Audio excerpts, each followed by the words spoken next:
So, if you want to pursue an MBA or business master's degree, why did you choose to take the GRE over the GMAT? In all Ivy Leagues and in all major global business schools, you see GRE's acceptance. Increasingly, Indian universities, for example, ISB is accepting GRE scores. And I think I'm very grateful for your help on that regards. And I think the most impactful thing for me was when you kept following up, right? Like, where am I at this point of my journey? I had this fear that I am not good at answering questions in a limited time frame.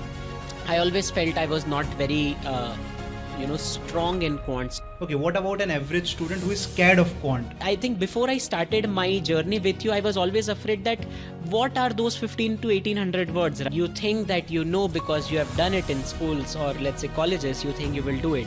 And I failed miserably. You gave your first mock and you got a 299. From there, you improved to 320. You improved by 20 points in less than 2 months. What corrective actions did you take? Comes as an anchor in my mind कि भाई इससे ज़्यादा तो मैं नहीं कर सकता. Namaste everyone. I am Punit, the founder of Millionaire GRE. We prepare students for the GRE exam. This is the second episode of the Been There, Done That series, where we discuss the GRE journeys of the students who have cracked the GRE exam. Today, I am delighted to have my student Sandesh with me. He has scored an impressive 320. He took his exam on October 22nd and he scored 160 in both quant and verbal. But what makes his achievement truly remarkable is that he had scored merely a 299 just 2 months before his actual GRE attempt. In this video, we are going to learn how he increased his score by more than 20 points in less than 2 months. We're also going to learn about his academic and professional background, his future plans, and any advice he has for the students who are just starting out with their GRE prep. Over to you, Sandesh. Please introduce yourself and focus on your academic and professional background. So thank you so much, Punit, first of all, for inviting me here. It's been a pleasure to be interacting with you. Let me give you a quick introduction about my journey so far, both in an academic and a professional sense. So Punit, I come from Odisha, which is one of the low-income states in India, and I come from a tier 3, tier 4 city of sorts. Born and brought up in a place where lack of resources and lack of access was there. But then to start off with my educational journey, I had to move out of my home. And I did my class 11th and 12th from DPS Bhilai, Chhattisgarh. Post that, I always had this inclination to study economics specifically, and to sort of pursue that dream, I came to Delhi, got enrolled myself in Hansraj College, Delhi University, which is considered as one of the finest in the country. Did my studies there for 3 years, had a decent academic track record, as well as focused a lot in co-curricular activities during my days. Probably I'll take that in detail in further questions. And then I started off with my professional journey. In my first stint, I was a management consultant at Nomura's front-end investment strategy consulting group. This was an unconventional journey for me because I was the first non-IIT, non-IIM hire in the firm's front-end practice. After my journey in management consulting, there came a realization point for me as to what am I doing.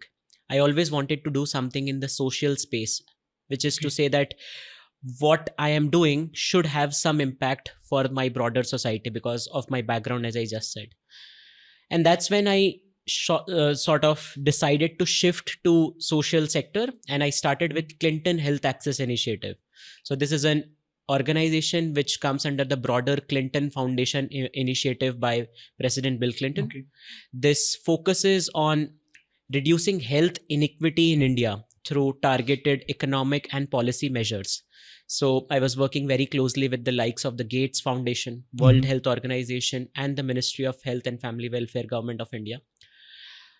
Continued my journey there, and at one point I got a very good opportunity to join the world's largest development institute, which is the World Bank. And I am now currently serving in the World Bank's private sector arm, which is called International Finance Corporation. It's almost been 2 years that I am currently in the South Asia region of IFC. serving currently as one of the youngest members in the entire South Asia region, mostly working in spaces like sustainable energy transitions, inclusion, and technology as a means to achieve your goal, and technology as a mean to achieve the broader goals of climate improvements as well as gender inclusion. So that's a brief overview of my academic as well as a professional journey so far. Okay. Can you talk about your career aspirations? What do you plan on doing next? Sure, Punit. That's a good question. So, as we usually see in the broader journey of those who pursue commerce related fields, there always comes this dilemma that whether you go for your master's right after your graduation, Mhm. or you take some years of work ex before you try to venture into the another field. Now, I fell in the later basket. Okay. My intent was to gain some work experience before I head on to my master's. Mhm. And I think that has served me really well, because I now know how my experiences from the corporate circles are, like how broader ecosystem of MNCs and bigger corporate clients work, as well as I have had first-hand experiences of seeing development challenges. So I think that's the reason why I decided this path of gaining this work experience. And now my future career aspiration is to pursue a degree, preferably in areas like business administration, finance, economics, or allied fields, which I'm yet to sort of narrow down. But I see myself in these allied fields and pursuing a master's, preferably either from US circles or European circles. Okay. So you are keen on doing an MBA. Yes. So if you want to pursue an MBA or business master's degree, why did you choose to take the GRE over the GMAT, provided that GMAT is considered the foremost exam for B schools and MBA programs? No, I think this was some of the early questions which I also introspected a lot on before I decided to, start off on the GRE journey. And I think I made informed decision after consulting not only just on secondary research, but also my seniors who are pursuing their master's degree. Now, Punit, if you see just 5 years back, the sentence that you said, GMAT used to be and is still continuing, for that matter, to be the foremost MBA prep exam, to say so. But there is a shift that is seen in this last 5 years. In all Ivy Leagues and in all major global business schools, you see GRE's acceptance at an equal standard. Meaning, if you go on Harvard Business School's website, you will see that both GMAT and GRE are given equal importance, meaning the ADCOM does not discriminate which test you take. Now, that gave me a solid reason to ponder which one to take. And for deciding why GRE, I had to introspect on my own strengths and weaknesses. Now, this is an overarching statement, but it is usually said that GMAT is quants heavy and GRE is verbal heavy. And with the experiences that I have had so far in my career trajectory, I thought GRE sort of fit well in the experiences that I have. And that's the reason why I chose GRE. And it is sort of, helped me a lot. And I also like the exam's structure, the way the questions are framed, and that has been very fruitful for me in this decision making. Yeah, there is definitely a shift in the perception of the GRE in recent times in the B schools. They are increasingly accepting the GRE, and GRE also gives you one more advantage, that you can pursue other master's degrees as well, apart from the PhD programs. Now let's come back to your GRE preparation. Can you tell me about the overall timeline of your prep? We know you gave your test on October, but when did you start? How much time did you dedicate for this GRE preparation? So like any aspirant who wants to go to foreign universities, or for that matter, not just foreign, because you see increasingly Indian universities, for example, ISB is accepting GRE scores. And before I go on to answer this exact question of yours, I think you brought a very fair point, that For someone like me who is yet to decide whether an MBA, whether a master's in finance, or a course in master's in economics, GRE gave me this flexibility to, sort of venture into whichever field I might want to, which GMAT would ideally not provide me. Now, coming back to your question, I had actually 2 stints of GRE preparation. This first stint started back in last year, December, which is December 2023. When I started off with my journey, I studied for almost like 1.5-2 months. And but this journey was a bit incomplete, to say so. I sort of lacked that motivation to complete my exam. I was always afraid that some numbers are going to be imposed on me and whether it is going to define me. So this apprehension of some numbers defining you always kept haunting me, and I was like, I was not ready at that point. So, and I don't think in hindsight that's a right call I took, but I stopped my GRE prep after 1.5 or 2 months of preparation, which gave me a lot of disadvantages, to say so, because when I mean, at some point I had to give the GRE because there's no other substitute for me to go to my master's. And my second part of the journey started in July this year. It is at that point I realized that what I did in December was one of the most not good decisions that I took, because I wasted 2 months. I had to start right from square one, going back to the concepts which I had already spent time on.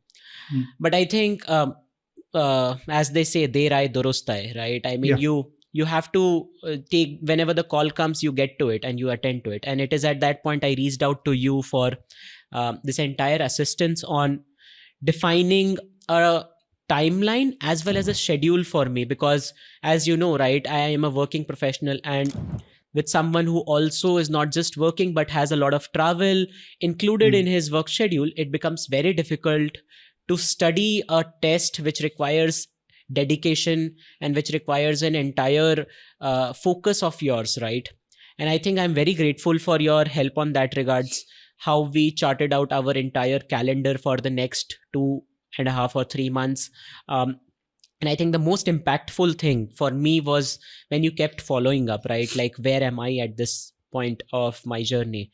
Because at times, when you have so many pressing deadlines coming from your work schedules as well as another activities that you are pursuing, you often tend to follow, where is GRE? But these reminders from your side were, I think, one of the most impactful things that I could do. So yeah, I think my journey was then for 2.5 months, and then I gave my attempt on October 22nd. So I think that is how my journey was in a timeline sense of so. Okay. For an average student who is just starting out his GRE prep, what would you recommend a time frame? How many months should he give, or how many hours per day, if you could chart out a plan? Correct. See, I think this is, of course, a subjective question depending upon the candidate's strength as well as their backgrounds. But if I am to take someone who has not had, let's say, STEM background or let's say engineering background in their graduation journey, in that regards, I think 2 to 3 months is a decent time for someone to get started on. Keep honing their skills, keep practicing more questions. And I think per day I used to spend 3 to 4 hours. I think that is something which is very much essential, because what GRE tests you is not just what you remember. It tests you on how you apply what you remember, which needs a lot of practice in my view. And I think I was grateful to get all these homeworks from your side, because of course, classwork is something that we used to do a lot. But I think half of the journey was also when you give me these questions to do in my entire study prep, that I would, sort of take time to go through, spend time. And I think, also things like putting a timer on my questions, like when I am doing something, because I mean, GRE is something which is very time intensive. You can't give more than 1.5 or 2 minutes to any question for that matter, whether quant or verbal. So this practice of spending at least 3 and 4 hours in a day for Hmm. 3 months is something ideal, like for someone who does not come from a background of maths. Yeah. Yeah. To the viewers watching, many people think they can crack the GRE in 2 to 3 months. And that is true in some parts. If you're dedicated, you can do it. But many students are not consistent. Yes. If you have a time of 4 to 6 months, please take that time. Please reserve 4 to 6 months for your GRE prep. Now let's dissect your GRE journey section by section. If you could give a brief overview about your quant prep. So let me give some context on my preparation on quants before I actually started with my entire practice. I have Okay. always had quants in my entire academic journey. Mhm. But when it came to standardized tests, I Mhm. had this fear that I am not good at answering questions in a limited time frame, which made me uncomfortable on quant questions. Even though I would know this clocks tick tock made me very uncomfortable to start off into that journey. So I always felt I was not very strong in quants, to say so.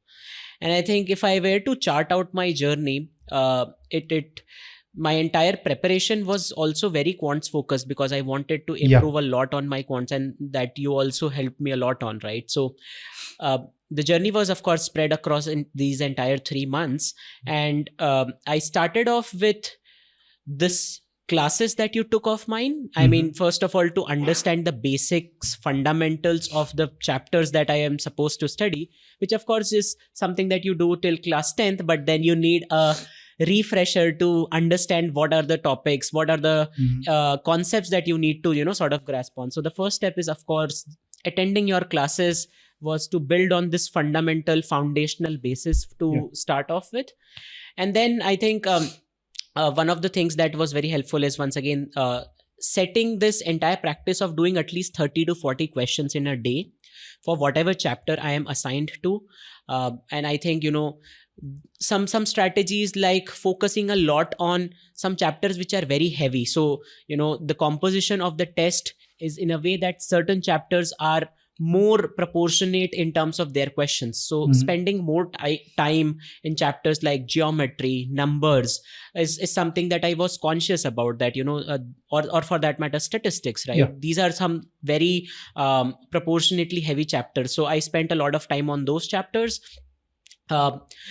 In hindsight, something that I think I did not do very well was spending time on data interpretation questions, Mhm. because um, as a management consultant and as someone who's pursuing this entire journey of finance, I was, and I consider myself very strong at that. But the GRE questions are slightly different. They test you on certain smaller tricks, like the axis for that matter, or the legend for that matter. If you Yeah. misunderstand that even for a second, then the entire question Mhm. goes for fall.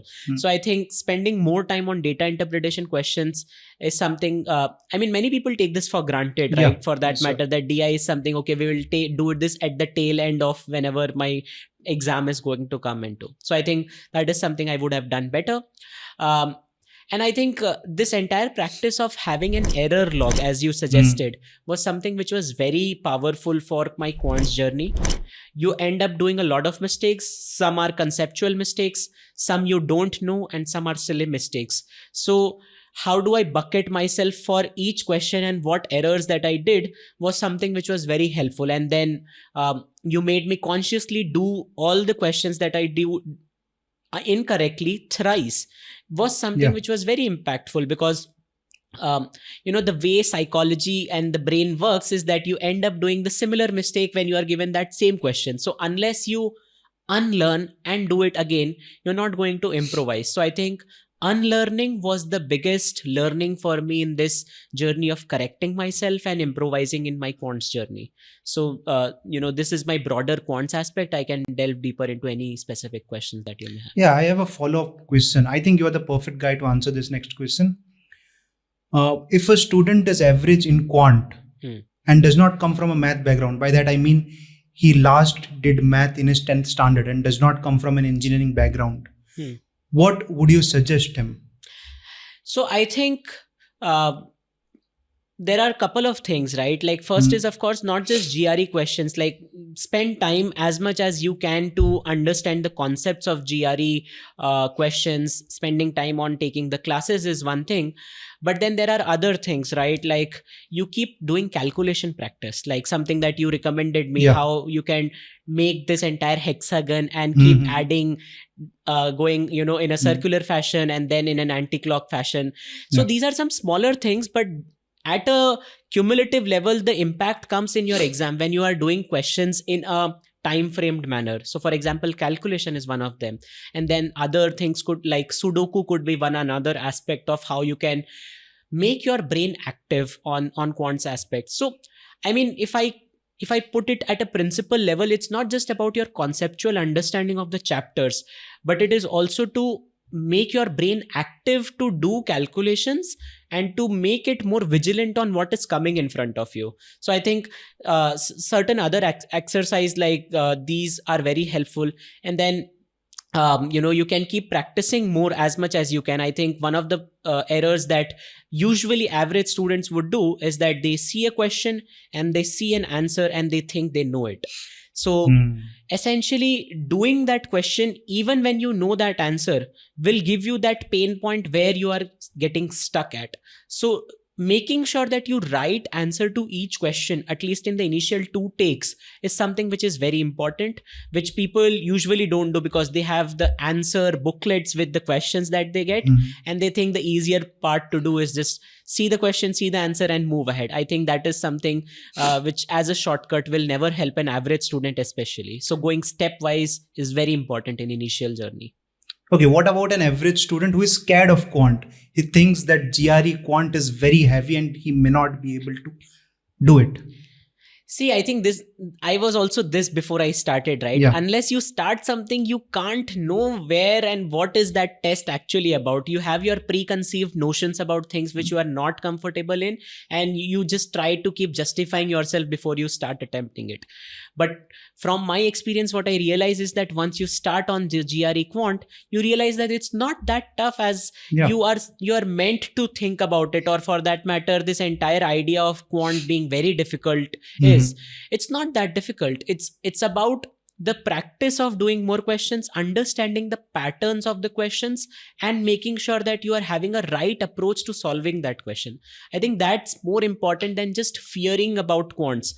I think one of the easier things to do is to get out of your fear is to start attempting some questions, right? Like for someone who is just thinking about GRE, you Mhm. can't ever know how difficult GRE is unless you just take up some questions and see. So for example, the power prep one, right? Like if you Yeah. take a quick example of that, you will realize that it's not very difficult.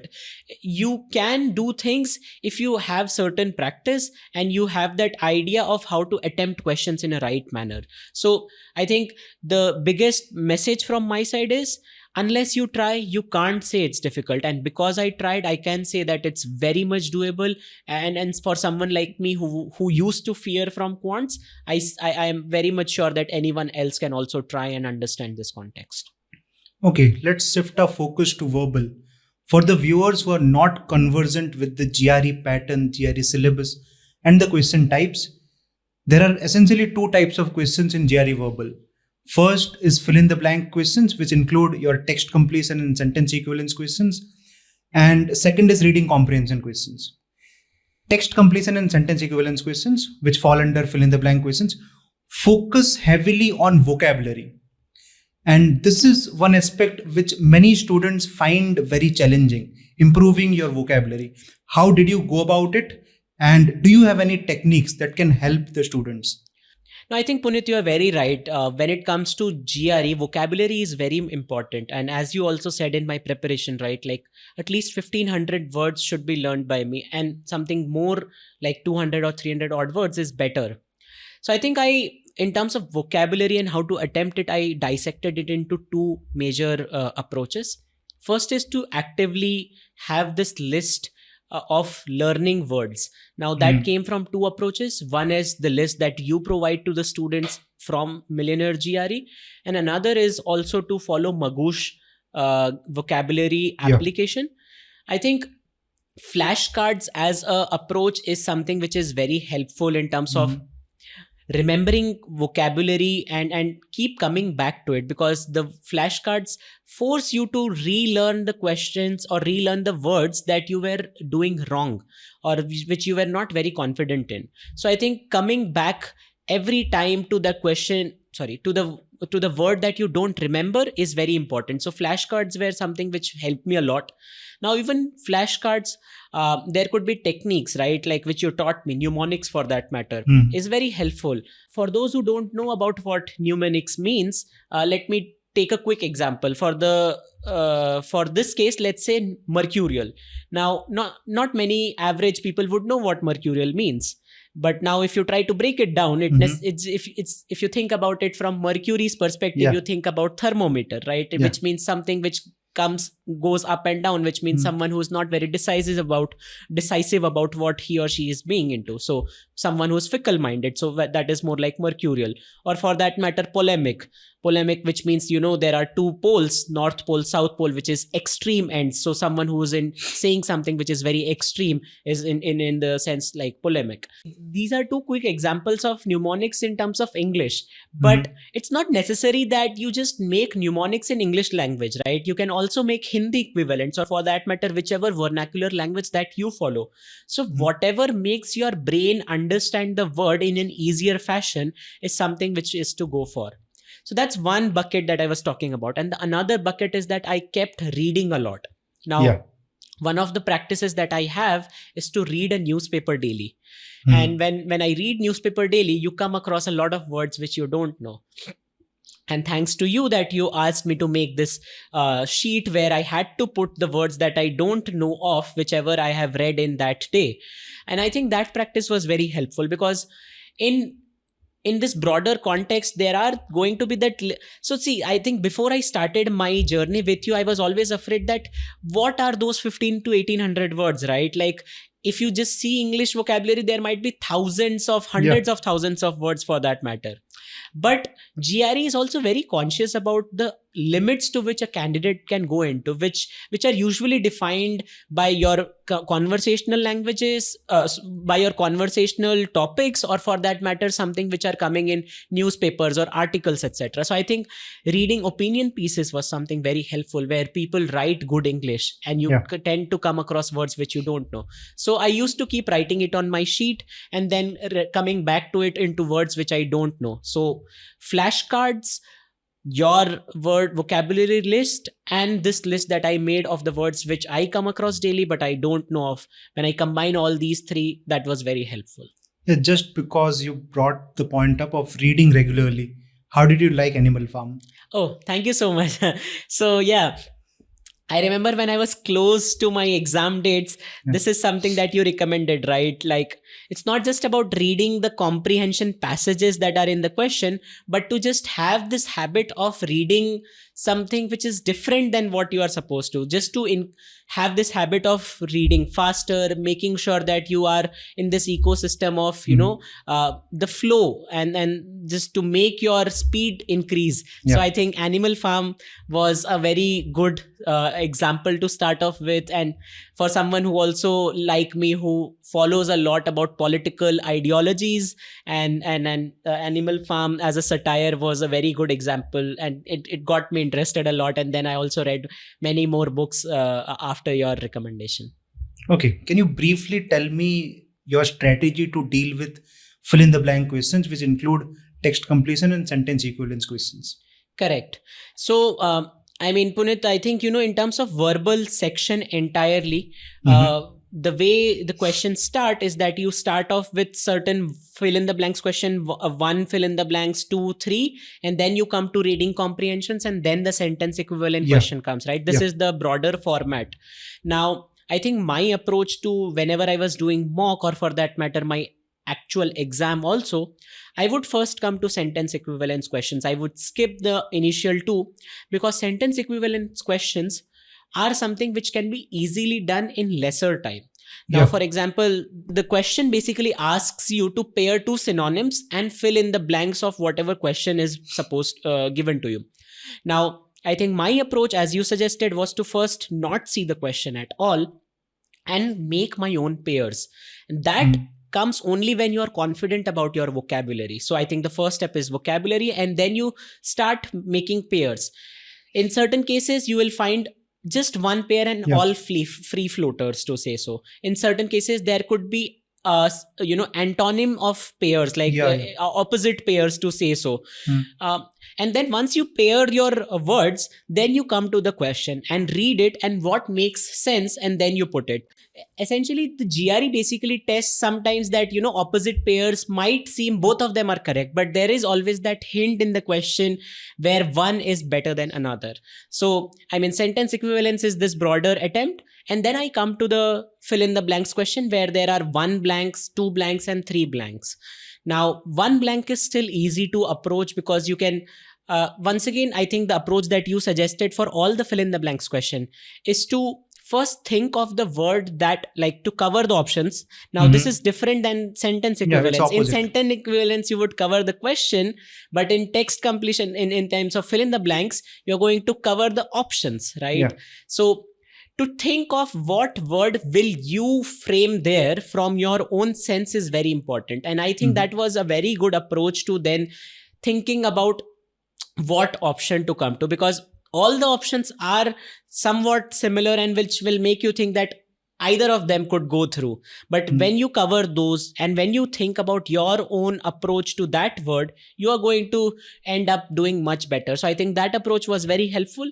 And then on 2 blankers and 3 blanker, it just becomes more rigorous, right? Like, you try to look at things like connectors, look at things like what are the punctuation marks, where are they stopping at, what is the next sentence like, then functional words like this, that, which is referring to the previous part of the question. So all these things which you suggested in terms of strategies, which many people might think are just, read it and do it, does not usually apply. You need a proper strategic approach to dealing those questions. So when I clubbed all these 3 approaches, my text completion approach and become much more rigorous, and I could also make sense of what are the exact sentences like, right? Like, at many times you just want to fill in the blanks and just move ahead, but when you're actually making a sense of all those 2-3 lines which you are reading, and is it giving an overall sensible message out of it, is very important. So I think that is how I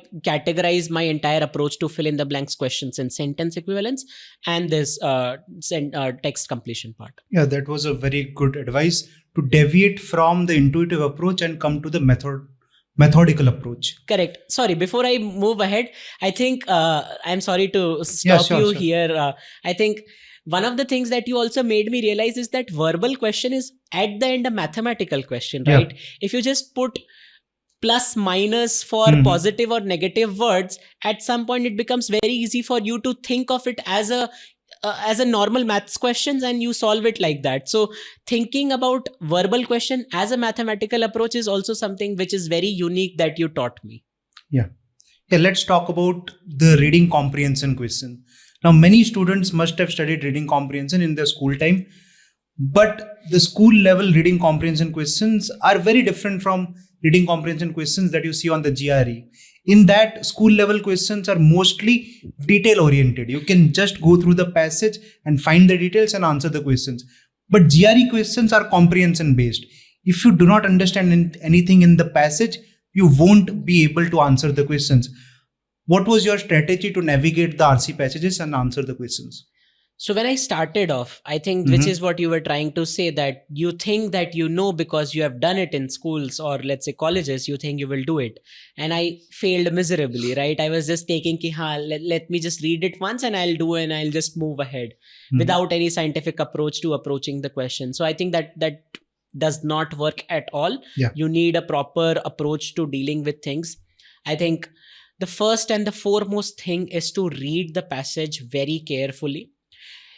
To not just spend multiple attempts at reading the passage in each question, right? Otherwise, you are ending up wasting a lot of your time. So take that first question's passage, even spend, 1.5 or 2 minutes for that matter, but make sure that you know the entire message out of that passage is very important. And to also keep breaking down into sentences.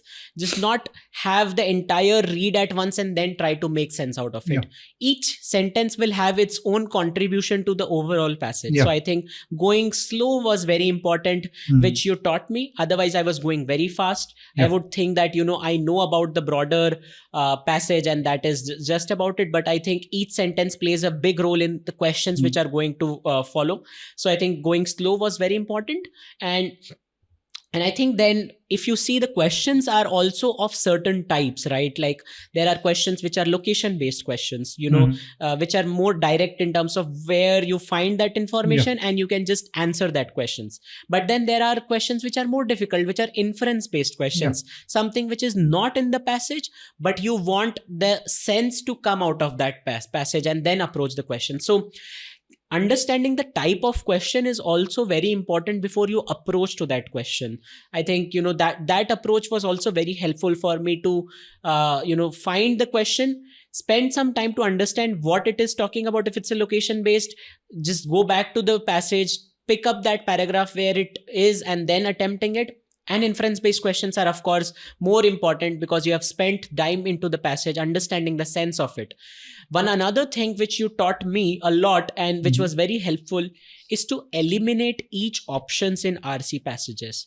To not just think of what you are thinking is right, but to keep eliminating all other options which are not right. I think that was very important for me to come at a right answer, because options, most of them look similar, but then there is certain aspect in that option which will be incorrect, which would not be consistent either with the paragraph's information or out of the scope for that matter.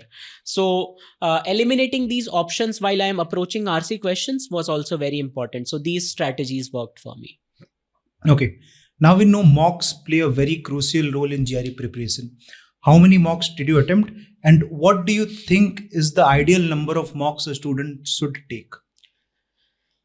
Before I come to the question of the number of mocks, I think one of the things that made me fearful was mock, because I told you also, right? I don't know whether I should give my first mock or not. What if I get a number which comes as an anchor in my mind ki bhai isse zyada to main nahi kar sakta type. So I think this inertia of giving a mock and overcoming it is very important. You have to give your first mock. Once you give your first mock, what becomes easier is that you don't fear from your mistakes, right? You just think of it as a corrective mechanism, that what is that you did wrong, you want to revisit it in terms of your approach, your concept, and how can you improvise it.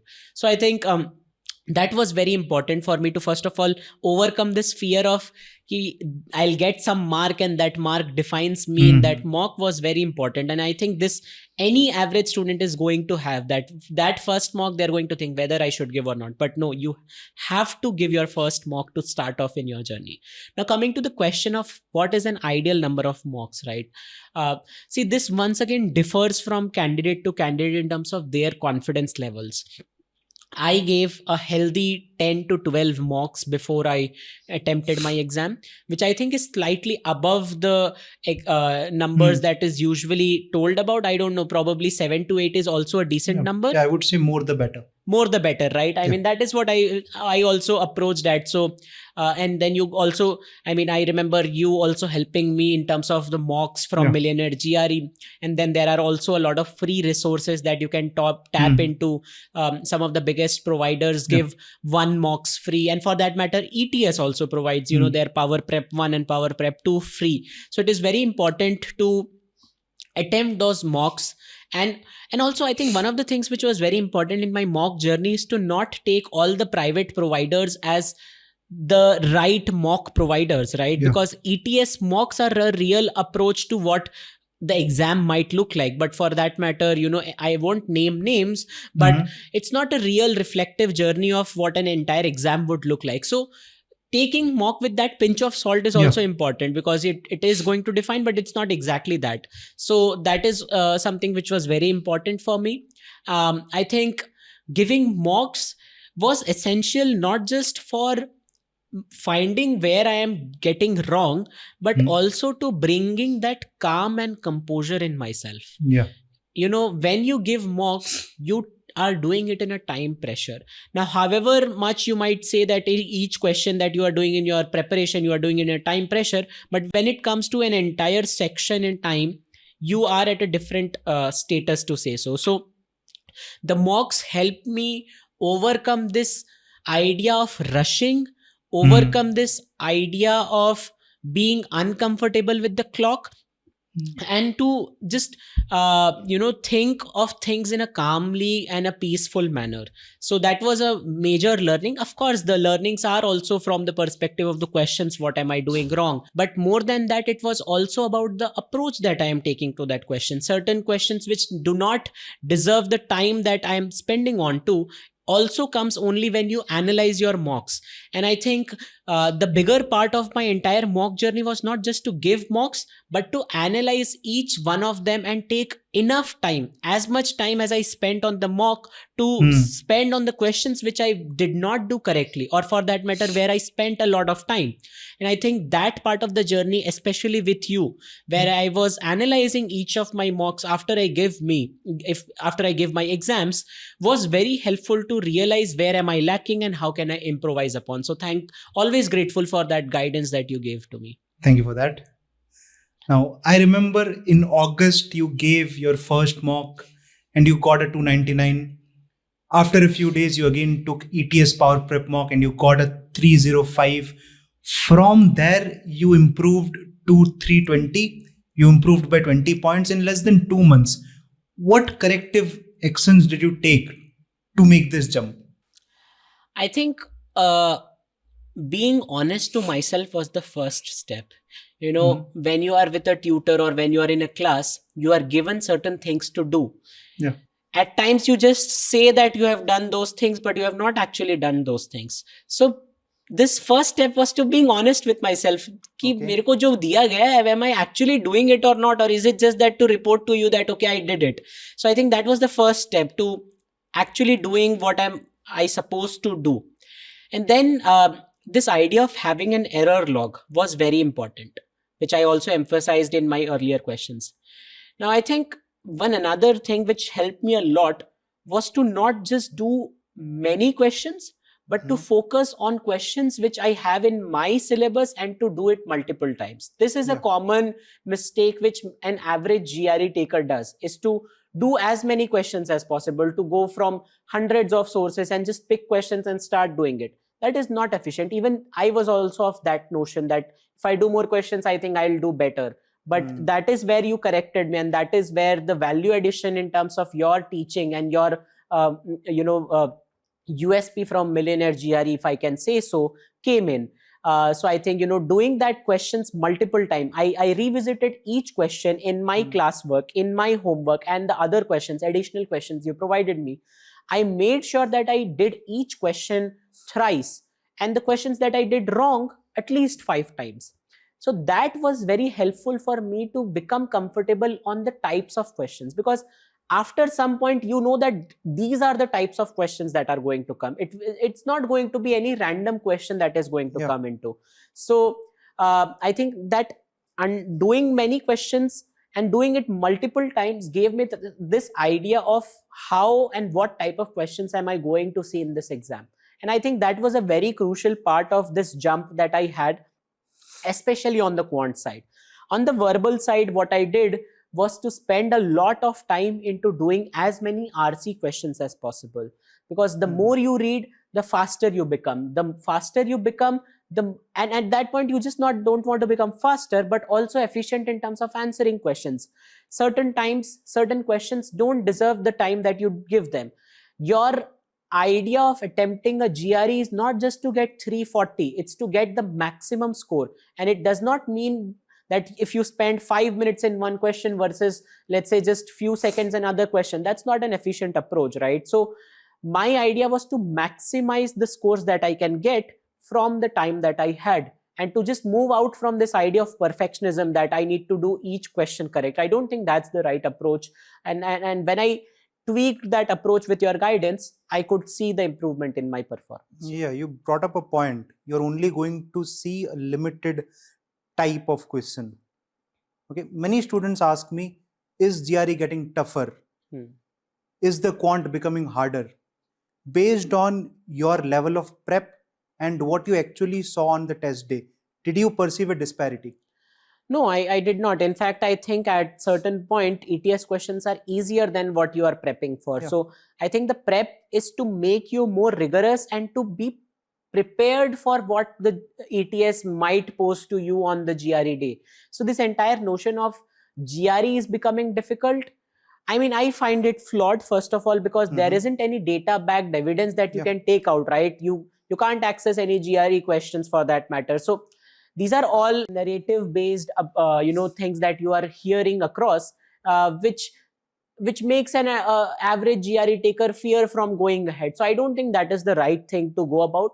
What is important is you see the questions, you attempt it through mocks, and then you get prepared for ETS exam. Because I gave that exam and I know that it was not as tough as I was, told by, or I kept hearing on other platforms like Reddit, or for that matter, any other approaches, right?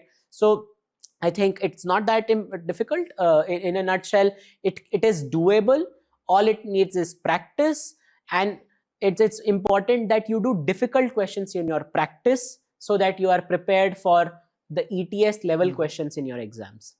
So let's talk about your GRE test experience. You've already talked about how you attempt your verbal questions. You first do sentence equivalence, then you do text completion, and then finally you come back to RCs. And that is what I recommend students as well. But talk about how you attempt your quant questions. Correct. I think this is a very valid thing. So I tried two approaches to approaching quant questions. See, there aren't any different types of questions in quants per se. I mean, you just find questions with options and certain fill in the blanks questions. So that's like the two major types to say right? So there wasn't a verbal equivalent strategy for here. I usually start in a fashion, in a chronological, I don't know, chronological is not the right word. I just start in a sequence fashion. I start with first question and then I keep going ahead. However, there's one thing that I keep in mind is to decide whether I know that question in the initial 10 to 15 seconds. If I know I am going to spend that time and complete it, if I think I am uncomfortable with this question, I am going to skip it, and I'm not going to spend the initial time in my in attempting those questions which are difficult for me. Because what happens is that at times in your second or in your third question, you come across something which is difficult, and you spend a lot of time. Not only you're spending time, but your morale also decreases at that point. So I was very cautious into spending less time to making sure that I do questions which I know first of all. Now, the two approaches that I was talking about was to doing DI questions. Okay. What I have realized is that DI questions need time. Time from a sense that you read the axes properly. You read the question of what the graph is talking about. You read the grids properly. You read the legends properly. Because at times you assume things from what you have previously seen, but that's not going to be the actual thing which you are going to see in the exam. So I think what I started in my first approach was that I would come to the DI questions at last. I think that was something which turned out to be inefficient for me, which I was doing in my mocks. But I think what I revised in my actual exam day was to spend that thing in sequence only, because DI questions come somewhere in the between, right? It's not towards the end, it's somewhere in the between. So at that point, you have this decent time, because you could do initial few questions quicker and probably also skip something if you are not knowing it. You can spend enough time. So I see DI questions somewhat like RC questions in verbal, because if you read that graph once properly, you can approach all the questions properly. So taking that time to read that graph adequately is more important than just reading the question once, coming back to graph again. That is not the right thing. So I think that approach, when I started looking at it as an RC question, it improvised a lot for me. So the strategy overall for quants was to go in sequence, skip questions which I don't know, decide quicker, do DI questions, spend time, and then come back to the questions which I have not done, and then spend time revising it. Because revising the questions was something which was very important. It not only improvised my confidence, but also to see where there are a lot many times that I've changed the answers because I did some silly mistake which I can find only when I was revising the questions. So in actual GRE, you get 2-3 sheets of paper that you write on pencil with. So make sure you don't scribble it in any fashion. You have to go logically in a sequence manner so that once you come back to revise, you have the attempt that you have done in that paper, which you can quickly check. Because I think this was the error that I made to certain extent in my GRE exam, was that I started scribbling anywhere and just to answer the question. But when it came to revision, I couldn't find which question was written where. So I think that idea of doing it in a sequence manner is very important. Yeah. Let's dwell a bit more on the test day experience. If you want to elaborate more on the aspect of what should you carry to the exam, and also about the mental aspect, what should be your mindset going in? Correct. I think it's a daunting day, which many people think that, GRE is coming and whatnot. But I think just day before the GRE exam, which is like T-1 to say so, I was doing nothing. All I did was I read a few, articles or a few chapters in a novel just to make sure that I am, reading things faster. All I did was had a last quick look at any formulas that I wanted to have at. Okay. More than that, I didn't do anything. All I wanted to do was to have a peaceful mind, to get that confidence within me that I know and I can do it. I think that was very important, and that you need a good night's sleep is very important, because you are going to get into this intense mode of 2 hours where you can't afford to lose 1 second. Is only possible when you have a good 8 hours sleep before your exam day. I think that was very important in a T-1 to say so. On the day of exam, I took my water bottle and whatnot with me, so that's the normal notion, right? When you go to any exam, so that you carry your own pen, pencil, let's say a exam board, a water bottle and whatnot. But when you go to GRE center, you realize that none of it is going to be allowed to taken in. Except passport. In fact, one of the things that I recommend all the test takers is to make sure that their passport's validity date is, not very close, because at times that becomes challenging.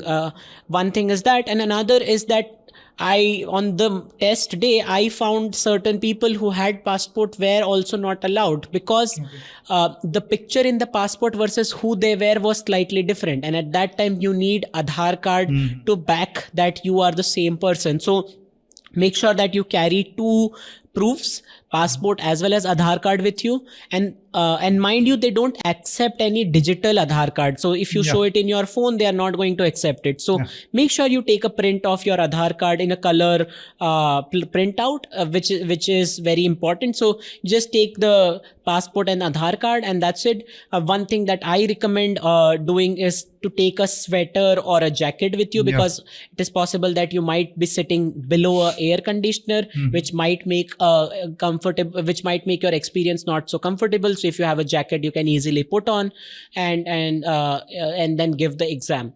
I think if I give you a overall view of step by step, when I reach the center, I gave the passport. One more thing I want to add: eating dahi chini does not help. From my experience, you can continue.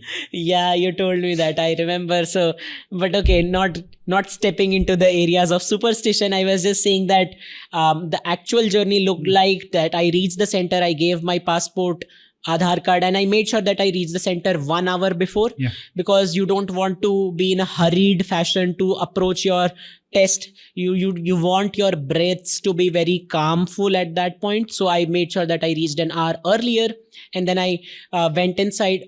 In this new GRE pattern, what they do is they make you read a statement saying that you are the person who is taking the test actually, and then you enter the center.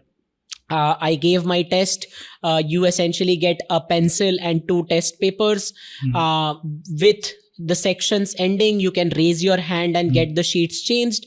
They don't allow you to take anything back. So make sure that if you're writing anything there, is not relevant for the next section. So basically, when you are your sections change, you can ask for sheet changes, and then you essentially get done. One tip which was very important, which not many people know, is that GRE allows you to attempt 4 college marks free Yeah. of cost, which not many people do, and they end up paying more cost later on once they reach back. And each reporting is now almost 3,500 types. So make sure that you know the school codes where you want to apply to, and you attempt and you put that codes after your GRE exam. That will make you save, let's say, I think 4 into 3, for example, 12,000, or for that matter, slightly above that. So make sure that you utilize the opportunity which GRE provides to you. Yeah, Sandesh, in hindsight, reflecting on your GRE journey, do you think there are some things you could have done differently? No, I think that's a very good question, because it makes me think, what could I have done differently, right? As a working professional, what I could have done is that I could have started little bit earlier when Yeah. I had the space and the bandwidth to study. Especially when you are in a working setup, your habit of studying goes away. So while you are in college, you have that habit, you have that bandwidth, and you have that motivation within you to do things. Mm. So I think if I would have done this over again, I would have given my test while I was in college. And anyways, GRE scores are valid for 5 years. So candidates don't need to be, worried about any issues in terms of test score validity. So I would have given my exams in college for that matter. Yeah, we are almost at the conclusion of this conversation. But before we end our Guftagu, our tet, if that's how it's pronounced, if you could shed light on your immediate future plans in terms of what colleges are you applying and anything else you want to talk about.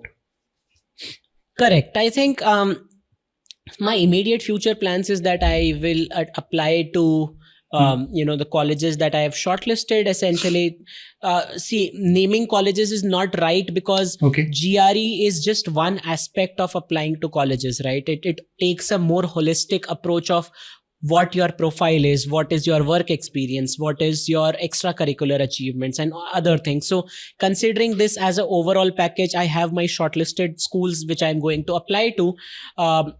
But I am a year early in my approach. Usually the colleges that I am trying to apply to require 4 to 5 years of work ex, and I'm currently at 3.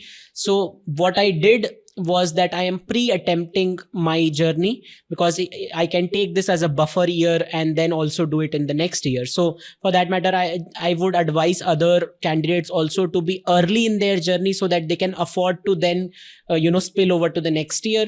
And I think that is also my approach in this case.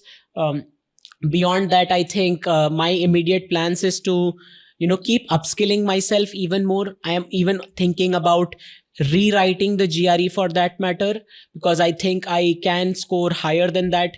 And looking forward to your support once again. I am sure that we can make it through. So I will rewrite my GRE in couple of days, and my immediate goals would be to keep upskilling myself as much as possible in all other fields, as I keep doing currently. Yeah, hope you get a great GRE score again. And with this, we have come to the conclusion. Thank you for giving us the time, and wish you the very best for any of your future endeavors. Thank you so much, Punit. It's been a wonderful and absolute pleasure to be taught by you and to be in your guidance and mentorship. So thank you so much, and I really look forward to this journey, and I also look forward to your growth in the coming days. That was all for this video. We had Sandesh with us, who improved his GRE score from 299 to 320 in a very short span of time. If you also need any assistance with the GRE preparation, you can always reach out to me. I will be very happy to help you. I will see you in some another YouTube video with some another student and with his incredible success story. Thank you.